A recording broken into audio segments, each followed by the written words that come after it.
Hi guys. நாம் நிறைய strong பீப்புளை பார்த்துருப்போம். அவங்களுடைய சொல்லால் பலத்தை காமிப்பாங்க, செயலால் பலத்தை காமிப்பாங்க, பல போட்டிகளில் அவங்களுடைய பலத்தை நிரூபிப்பாங்க.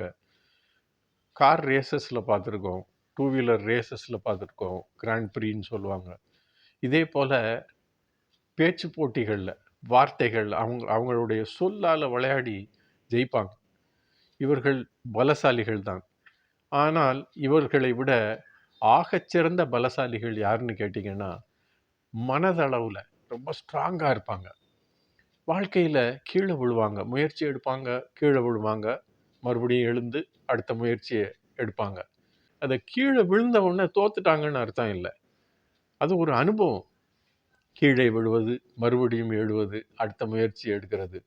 இந்த மாதிரி மனதளவில் அவங்க ரொம்ப ஸ்ட்ராங்காக எந்த விஷயத்துக்கும் கவலைப்படாமல் அவர்களுடைய முயற்சிகளை மறுபடியும் எடுத்து ஒரு நாளில் ஒரு நாள் நாம் கண்டிப்பாக ஜெயிப்போம், நாம் என்ன நினச்சோமோ அந்த இலக்கை நாம் அடைவோம்னு நம்பிக்கையோடு போகிறாங்க பார்த்தீங்களா, அவங்க தான் ஆகச்சிறந்த பலசாலி.